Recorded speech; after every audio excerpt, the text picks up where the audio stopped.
Semana importante para a política monetária de diversos mercados globais, inflação recorde tensionando a zona do euro, Boletim Focus projetando Selic mais alta em 2023.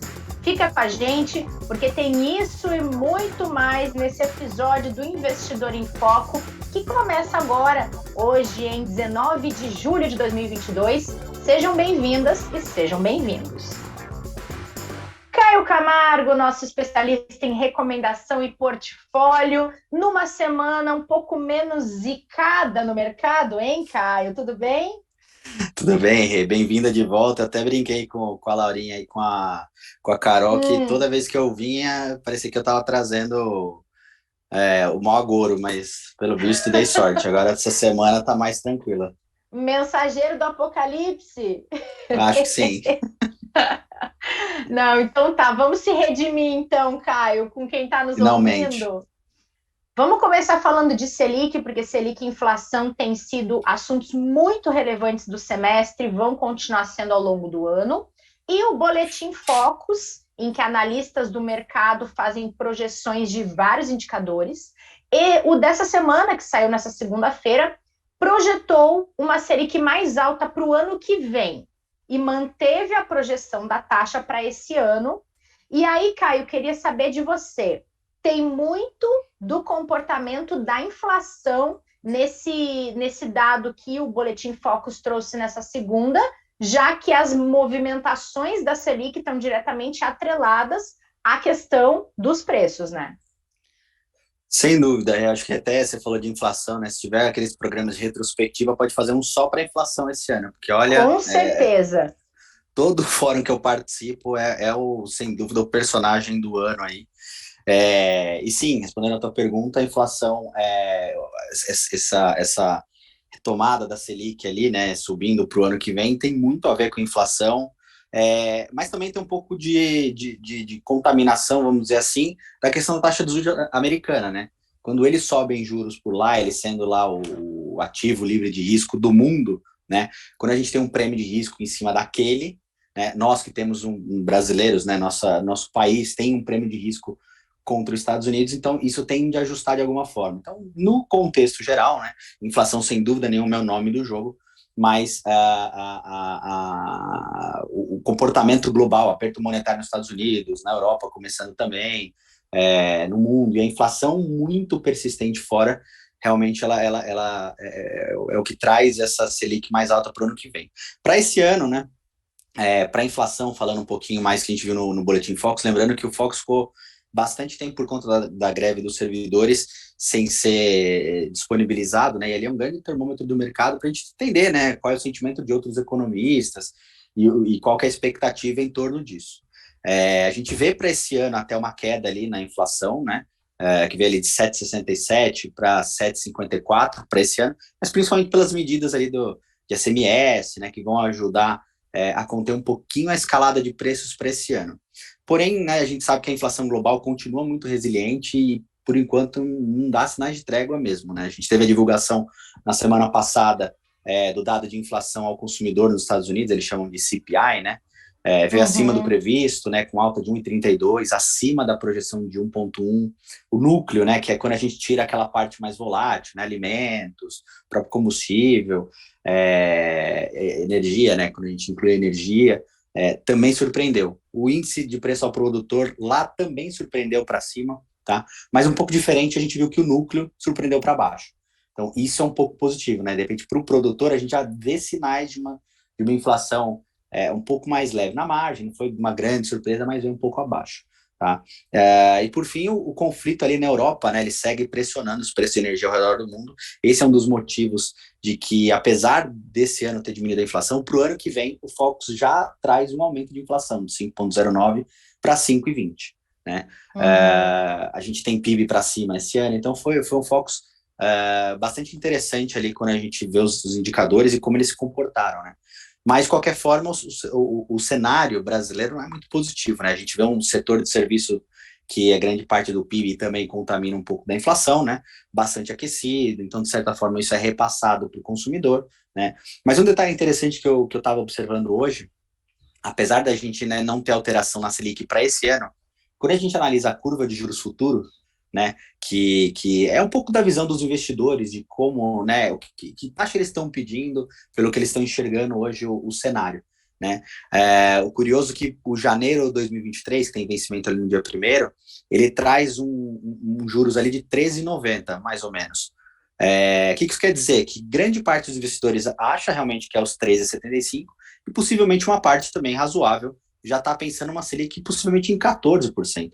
Digamos que seja uma média mais ou menos ali. Então, a gente está com alguns investidores já pensando nos 14%.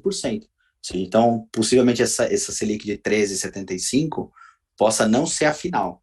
Vamos acompanhar ainda, né? Enfim, tem reunião do Copom ali no começo de agosto. Um outro dado curioso, a gente teve um leilão de pré-fixado semana passada, né, de LTN, que é o tesouro pré-fixado do governo. A taxa pedida foi também 14%. Então, a gente já vê um cenário aí que... E é importante acompanhar o Focus para ver o que os economistas estão pensando, né? Se de repente vai ter alguma revisão de modelo. O julho 23 aqui, né, que é o vencimento ali, dia 1º de julho de 2023, já está com 14,13 agora. Ou seja, essa já está esperando, de repente, um aumento de juros para o ano que vem, alguma coisa assim, tá? Então, sim, realmente, achei um dado bastante interessante, porque o foco está à manutenção, mas quando a gente olha o mercado já está vendo de uma outra forma ali, tá? Já andou à frente do Focus, né? Uhum. Possivelmente. Bom, já que... O Focus, ele acaba sendo, desculpa interromper, o Focus, ele acaba sendo um pouco mais a visão dos economistas, né? Aí tem modelo, isso demora um pouquinho mais, de repente, para a equipe econômica revisar, né? Os dados saindo, põe no modelo, discute, aí revê número. Agora, quando a gente está falando de mercado, né? É o investidor na ponta realmente botando o seu cenário em prática. Então, pode ser até uma espécie de termômetro ali também do que esperar, tá? Claro. Boa. Bom, vou aproveitar que a gente está falando de inflação, você mencionou também a inflação alta na Europa. Por lá é inflação recorde, só que o mercado está muito atento também à taxa de juros europeia, porque essa inflação recorde, ela eleva mais a possibilidade de uma recessão econômica, né? Então, tem toda essa expectativa quanto ao comportamento de juros por lá, numa tentativa, assim como por aqui, tantos outros lugares, de conter essa inflação, né, Caio? Sem dúvida, né? A gente vai ter na quinta-feira agora uma semana de juros, né? Assim, a gente vai ter Banco Central Europeu, Banco Central do Japão, até o próprio da Rússia, enfim, falando suas novas taxas de juros, né? E o mercado espera ali um aumento de 0,25%, né? Bastante precificado já do que a gente está imaginando, até pelo que você falou, né? A inflação, apesar de ter que subir juros para conter uma inflação, isso, de certa forma, ele impacta a atividade. A gente está falando de um bloco que não está muito bem, né, economicamente falando, para a atividade, isso vai impactar, né? E é justamente esse o racional do mercado, né? Ele espera 0,25, um ritmo menor do que o dos Estados Unidos, por exemplo, principalmente por conta desses sinais de recessão ali na zona do euro, né? À medida que a inflação segue níveis recordes, como você falou, né? Em meio aos impactos, principalmente da guerra na Ucrânia nos preços de energia, questão do gás russo, enfim, isso está pesando bastante nas contas, e o mercado suspeita que, apesar desse nível mais baixo, né, de início de ciclo de alta de juros por lá, é possível que o Banco Central Europeu sinalize juros maiores mais adiante nesse ano. Lá o cenário é um pouco mais complicado, né? Como eu falei, o conflito ele continua pressionando os preços e também a atividade. Então, no bloco, o mercado tem visto ali uma chance até maior de recessão do que os Estados Unidos, né? Por exemplo, semana passada, os dirigentes do Fed falaram, de repente, num pouso mais suave da economia americana, a perspectiva talvez para a Europa não seja tão positiva assim, né? Ou menos pior, vamos dizer assim, se pode falar. E ainda para ajudar, na semana passada teve ali uma questão na Itália, né? Que um pouco de crise política ali, que teve no radar dos investidores, né? Depois o premier Mario Draghi ali apresentou uma oferta de renúncia no cargo, né? Após o movimento 5 Estrelas boicotar uma votação no Senado. Logo depois, o presidente Sérgio Mattarella renunciou, né? Rejeitou essa renúncia, e acho que o principal receio dos mercados que essas tensões políticas elas possam tornar uma fonte maior de pressão nos spreads dos títulos do governo da Itália e na periferia da zona do euro também. Vamos pensar o seguinte, né? Existe o bloco europeu e ele tem uma taxa de juros. mas no fim das contas ele vai balizar todas as economias presentes no bloco. Só que Claro. a Itália tem a sua taxa de juros ali, né? Então, se ela sobe muito, fica difícil para o Banco Central balizar isso, né? Então, às vezes, justamente pelo risco do país, né? Como eu falei no caso Brasil e Estados Unidos. Se você tem um risco maior, isso tem que ser incorporado na sua taxa, senão você está pagando menos do que o risco que você está oferecendo. Isso não é legal, né? O investidor não gosta disso. Então, tem um cenário assim, bastante complicado da parte europeia, né? E o cenário é bastante complicado, além disso, né, por esse controle de inflação mais alta, no momento de baixo crescimento, porque no fim a austeridade monetária ela acaba afetando a atividade, né? Então acaba sendo um trade-off complexo ali para o Banco Central. Eu não sei se eu gostaria de estar na pele hoje do Banco Central Europeu, não, de tomar essas decisões. Com certeza. Com certeza. Eu ia até perguntar um pouco sobre a saída do Boris Johnson, mas acaba não entrando nas discussões de zona do euro, né? Não. Impacta de outra maneira no bloco europeu, vamos dizer assim. Sim. Eles são parceiros comerciais, apesar de não estar mais no Claro. bloco, mas eles têm uma troca ali. Então, isso, de certa forma, ter um risco político quando a gente fala de um Muito mercado grande. financeiro hoje tão global, tão interconectado, né? E a proximidade é muito, não só geográfica, mas econômica e financeira, de certa forma, tem alguma contaminação ali na margem, sem dúvida, tá? E ainda tem um caminho pela frente agora a partir do momento em que alguém vai assumir o lugar dele, vai ter toda essa mudança, talvez também isso seja um ponto de atenção de mercado, né, Caio? Exatamente, tem que acompanhar quem é o nome, né? Acho que o movimento que eles fizeram dele renunciar foi justamente para não acontecer o que aconteceu em outras épocas ali, que dissolve o parlamento, aí tem que chamar a eleição, aí o caldo entorna um pouco mais. Eu acho que o fato de ele ter renunciado, né, mantém o partido ali no poder, eles têm que nomear um outro primeiro-ministro, então a coisa é um pouco mais suave, né? Eles fizeram uma transição mais suave ali, apesar de ser um escândalo realmente complicado, né?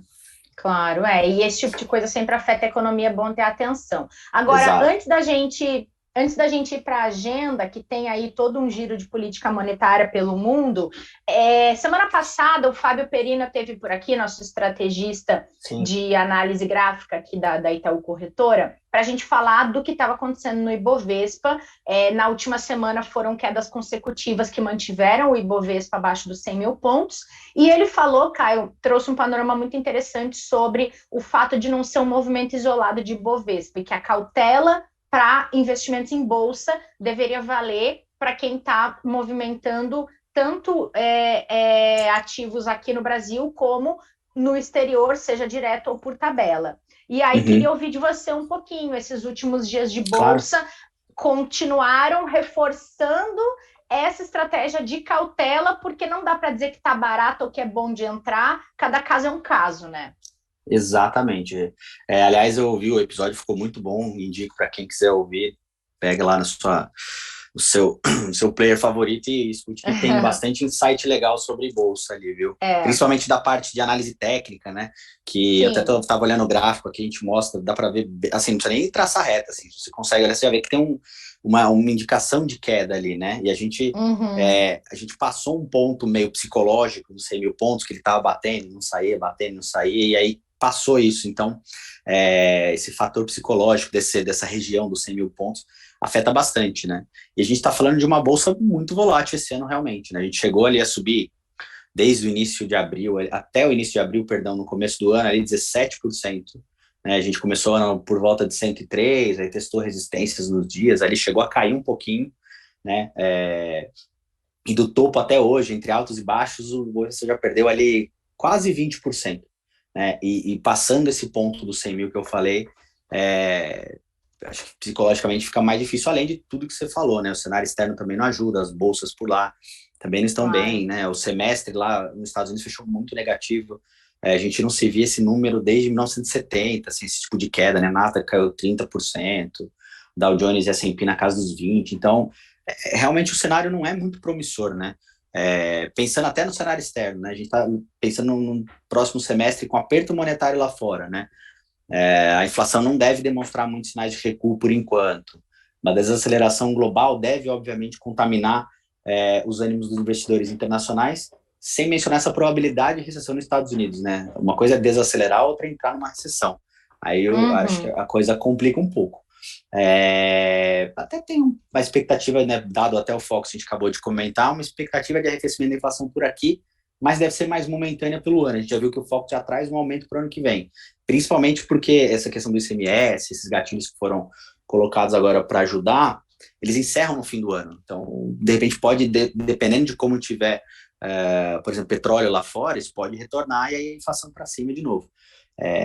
E mesmo com essa atividade mais forte, né, tem incerteza fiscal por aqui, em segundo semestre a gente tem a corrida eleitoral, tende a tirar um pouquinho do apetite dos investidores também, porque eles vão se posicionar pensando em qual governo vai ser. Então vai ser um semestre mais de lado, digamos assim.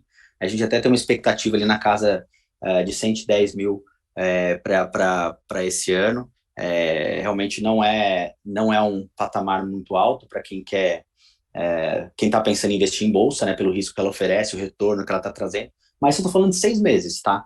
Agora, para aquele investidor, e aqui eu estou falando um caso mais específico, né, que topa uma volatilidade de curto prazo, entende que vai sofrer agora, mas está olhando, sei lá, 5, 10 anos, tem muita opção com preço muito bom e empresa excepcional aí. Tem alguns falando de liquidação de bolsa, né, pechincha, o gerente ficou maluco, tem umas brincadeiras assim nas redes. Sempre tem, né? Eu tô morrendo da risada, é engraçado, mas eu, por exemplo, eu tô com uma carteira pensando, sei lá, para os meus filhos daqui 15, 20 anos, tem coisa muito boa. E se eu topo esse risco agora, acho que vale. É difícil a gente tentar achar o ponto, né? Eu vou entrar agora porque vai reverter. Cara, depende do seu horizonte. Eu, que tenho um horizonte, nessa carteira eu tô montando para os meus filhos, que é longo prazo, cara, topo, entendeu? Sei que eu vou sofrer um pouquinho agora, tô perdendo até um pouco agora, mas eu sei que o que eu vou colher lá na frente é bem melhor. Tá falando, por exemplo, de inflação, né? Hoje a NTNB paga, dependendo do vértice, do vencimento, 6,20, 6,30, mais o IPCA do período. Eu peguei 5,90. Tô perdendo um pouco agora, mas se eu falar inflação mais 5,90 para um prazo longo, acho atrativo. Claro, né? Mas, de novo, para o meu perfil, para a minha tolerância, é importante olhar o teu perfil de investidor e o teu objetivo de investimento. Mas lembrando que o curto prazo aí vai chacoalhar. Então, esteja preparado, fortes emoções na frente aí. É verdade, com certeza. Bom, vamos fechar com a agenda da semana. A gente já adiantou um pouquinho aqui na nossa conversa que vai ter decisões importantes de política monetária. Então, é preciso ter atenção para isso, certo? Exato. É uma semana, assim, pouco movimentada em termos de divulgações econômicas por aqui, né? A agenda política tende a ser um pouco mais vazia, né? Que a gente iniciou ali o recesso legislativo, né? Começou ontem.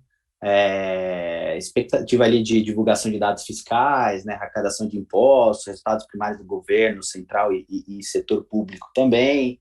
E começa agora a corrida eleitoral, né? Os candidatos já começam a ser nomeados, enfim. Então, acho que essa semana promete um pouco mais nessa seara, mas na parte de indicadores é mais leve.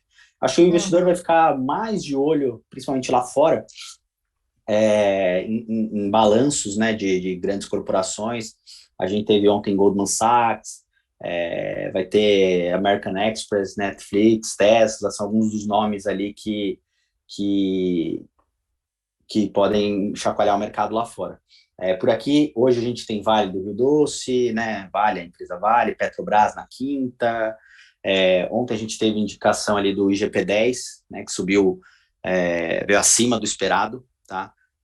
O mercado estava esperando ali entre 0,27 e 0,59, né, o range ali, o intervalo, acabou subindo 0,60, então veio acima do esperado. Acho que esse mexeu um pouquinho com os juros ontem também, né? Os juros futuros acabaram fechando em alta na sua maioria ali. Na terça, hoje, temos reunião de política monetária da China, na Rússia, índice de preço ao consumidor da zona do euro, super importante, a gente está falando de política monetária por lá, né? Entender como é que vai vir a inflação. Na quarta, política monetária do Japão, e na quinta, as decisões ali do Banco Central Europeu, né, que deve anunciar ali né, a primeira alta ali, depois de 11 anos, né, o mercado prevê entre 0,25 e 0,50.